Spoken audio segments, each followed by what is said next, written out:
नमस्कार शंकर भवन को स्वागत। आज जो प्रेस मीट आम रखीचे विजु जनता दल तरफ आम सागर अच्छा श्री संचित महांती जे कि पूर्वतन राज्य संपादक विजु जनता दल थिले आ पूर्वतन adviser kendu leaf welfare board government of Odisha मध्य थिले। आपण मैंने जानते जे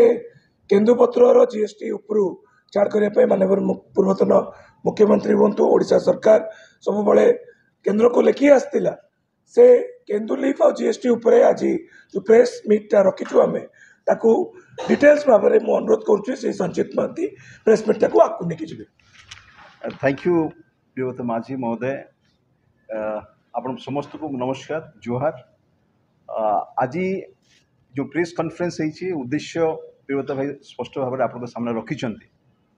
मु विशेष भाव में ओडिशा रे रहुतबा केन्दुपत्र तोआली एवं कर्मचारी मान विषय कहबार अच्छी जो केंद्र सरकार कौ प्रकार भाव में जीएसटी लगे। सर्वप्रथम जाना दरकार जो ओडिशार 22 जिले में जहाँ जंगल विभाग 19 डिविजन विभक्त कर प्राय प्राय 15 लाख तोआली 18,000 सीजनाल कर्मचारी एवं 8.5 लाख कार्डधारी केन्दुपत्र तोआली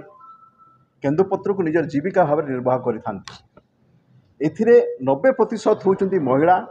और विशेषकर ग्रामांचल रोथुवा आदिवासी परिवार जिते बड़े कौन खरा दिन कौन काम न थाए से मैंने केन्दुपत्र होता रोजगार को लेकर जीवन जीविका को निर्वाह करें। गत किछि वर्ष भितर ओडिशार पूर्वतन मुख्यमंत्री विजु जनता दल सरकार केन्दुपत्र तोआली मानक पई विभिन्न सामाजिक सुरक्षा योजना करी तांको साहाय्य करि आछिछन्ति। आपण जानिथिबे किछि मास पूर्व माननीय मुख्यमंत्री केन्दुपत्र तोआली मानकर झियो विवाह पाई 25,000 टंकार सहायता ता सहित दुईटी झियो बागर पाई 50,000 सहायता मृत्युकालीन सहायता 2 लाख टंका एवं बोनसर परिमाण जहाँ गत वर्ष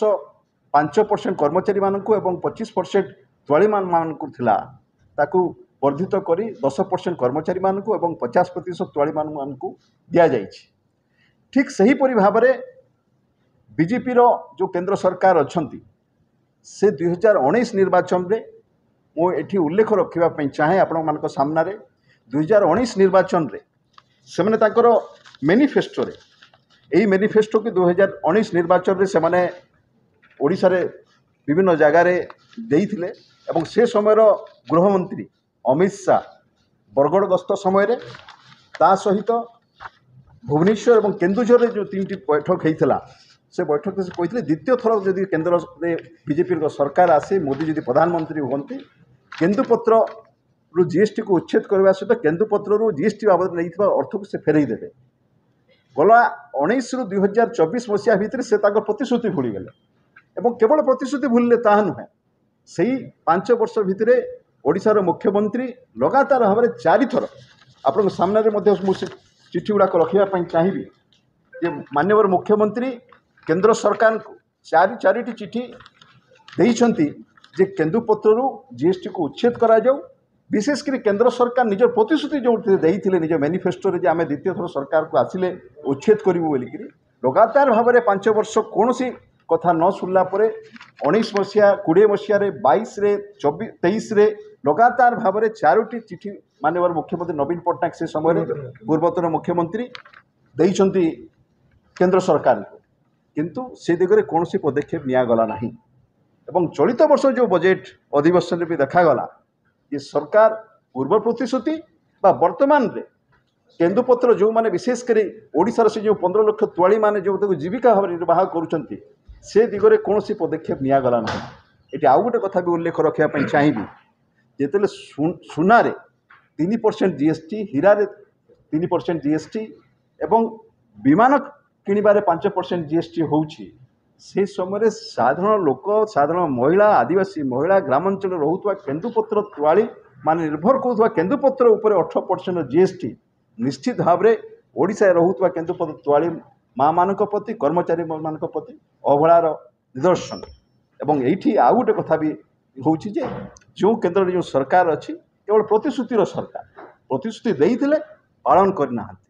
ଏବଂ ଏଠି ଆଉ ଗୋଟେ କଥା ମୁଁ ଅନୁରୋଧ କରିବି, ବର୍ତ୍ତମାନ ଓଡ଼ିଶାରେ ମଧ୍ୟ ବିଜେପିର ସରକାର ଅଛନ୍ତି ଯେ ପୂର୍ବତନ ମୁଖ୍ୟମନ୍ତ୍ରୀ ନବୀନ ପଟ୍ଟନାୟକ ଯେପରି ଭାବରେ କେନ୍ଦୁପତ୍ର ଜିଏସ୍ଟିକୁ ଉଚ୍ଛେଦ କରିବା ପାଇଁ ଚାରୋଟି ଚିଠି ଦେଇଥିଲେ ଏବଂ ଯତ୍ନବାନ ହେଇଥିଲେ, ବାରମ୍ବାର ଜିଏସ୍ଟି କାଉନସିଲରେ ଆମର ଅର୍ଥମନ୍ତ୍ରୀ ଯାଇକି ପ୍ରସ୍ତାବ ଆଗତ କରିଥିଲେ, ବର୍ତ୍ତମାନର ସରକାର ମଧ୍ୟ କେନ୍ଦ୍ର ଉପରେ ଚାପ ପ୍ରୟୋଗ କରନ୍ତୁ ଯେ ଓଡ଼ିଶାରେ ରହୁଥିବା କେନ୍ଦୁପତ୍ର ତୋଳାଳି ଏବଂ କର୍ମଚାରୀମାନଙ୍କ ଜୀବନ ଜୀବିକା ବଞ୍ଚାଇବା ପାଇଁ ହେଲେ କେନ୍ଦୁପତ୍ର ଜିଏସ୍ଟିକୁ ଛାଡ଼ କରିବାର ଆବଶ୍ୟକତା ଅଛି ଏବଂ କେନ୍ଦୁପତ୍ର ବାବଦରେ ଜିଏସ୍ଟି ବାବଦରେ ନେଇଥିବା ଅର୍ଥକୁ ଫେରିବାର ଆବଶ୍ୟକତା ଅଛି, ଯାହାଦ୍ୱାରା ଆଗାମୀ ଦିନରେ ତୋଳାଳିମାନଙ୍କର ଜୀବନ ଜୀବିକା ସୁରକ୍ଷିତ ରହିବା ସହିତ ଯେଉଁ ସାମାଜିକ ସୁରକ୍ଷା ଯୋଜନା ମାନେ ଅଛି, ସେ କନ୍ୟା ବିବାହ କଥା ହେଇପାରେ, ସେ ମୃତ୍ୟୁକାଳୀନ ସହାୟତା କଥା ହେଇପାରେ, ସେ ବୋନସର କଥା ହେଇପାରେ, ଏହା ମଧ୍ୟ ସୁରକ୍ଷିତ ରହିପାରିବ। ତେଣୁ ଓଡ଼ିଶାର ପୂର୍ବତନ ସରକାର, ବିଜୁ ଜନତା ଦଳ ସରକାର, ନବୀନ ପଟ୍ଟନାୟକଙ୍କ ସରକାର କେନ୍ଦୁପତ୍ର ତୋଳାଳି ପାଇଁ ଯତ୍ନବାନ ଥିଲେ ଏବଂ ଆଜି ମଧ୍ୟ ବିଜୁ ଜନତା ଦଳ ତରଫରୁ ଆମେ ବର୍ତ୍ତମାନର ଓଡ଼ିଶାର ସରକାରକୁ ଅନୁରୋଧ କରିବା ସହିତ କେନ୍ଦ୍ର ସରକାରଙ୍କ ପାଖରେ ଦାବି ରଖୁଛୁ ଯେ ସେ କେନ୍ଦୁପତ୍ର ଉପରୁ ଜିଏସ୍ଟିକୁ ଉଚ୍ଛେଦ କରନ୍ତୁ ଏହି ତୋଳାଳି ମାଆମାନଙ୍କର ଏବଂ କର୍ମଚାରୀମାନଙ୍କର ଜୀବନ ଜୀବିକାର ସୁରକ୍ଷା ପାଇଁ।